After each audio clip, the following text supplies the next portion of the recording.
Assalamualaikum warahmatullahi wabarakatuh. Saya Animes Nawati, Prodi PGSD STKIP PGRI Lubulingga. Baiklah, di sini saya akan menjelaskan model dan pengembangan prinsip kurikulum. Pengembangan model kurikulum.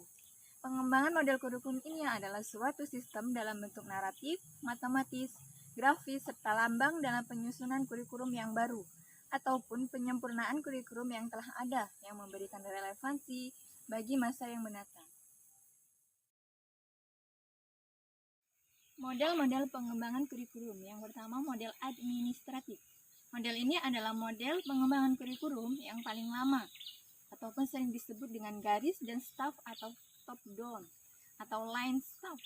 Model ini berawal dari inisiatif dan gagasan pengembangan dari para administrator. Oleh para administrator pendidikan dan menggunakan prosedur administrasi, dan terdapat beberapa anggotanya. Yang kedua, model BICAM.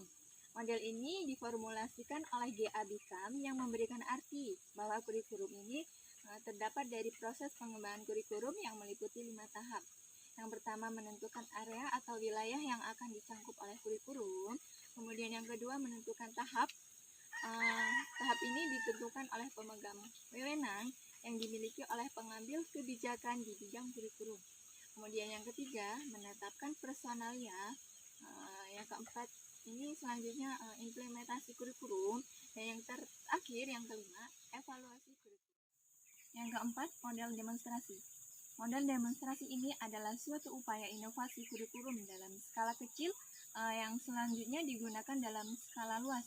Tetapi dalam prosesnya ini sering mendapat tantangan atau tidak kesetujuan dari pihak-pihak tertentu.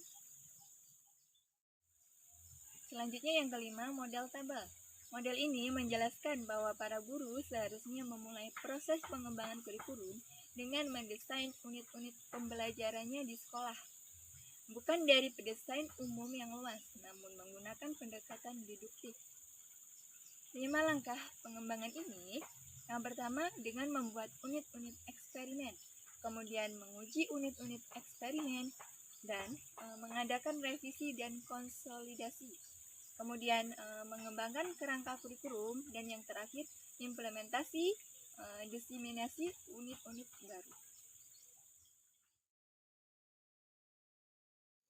Tematik. Tematik adalah suatu pokok isi yang membahas tentang materi yang terkait dengan masalah dan kebutuhan lokal.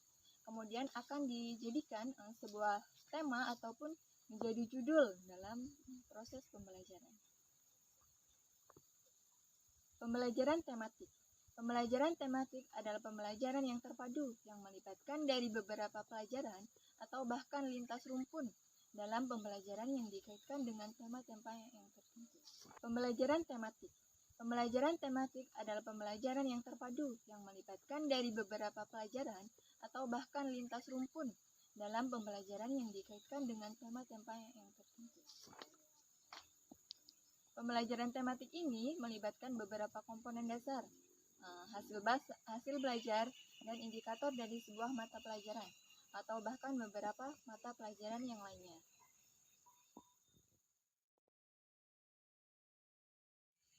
Manfaat pembelajaran tematik.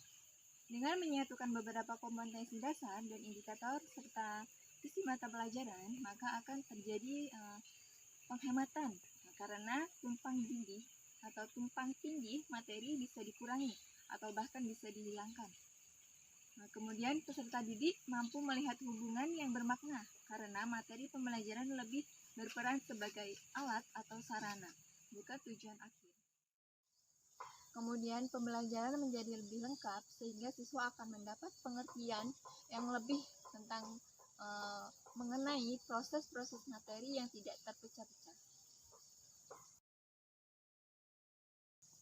Tujuan tematik.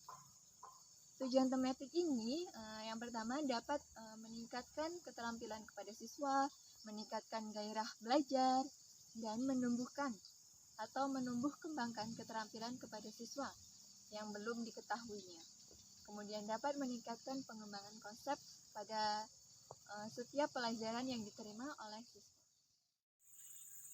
Baiklah, sekian pembahasan materi dari saya. Terima kasih. Wassalamualaikum warahmatullahi wabarakatuh.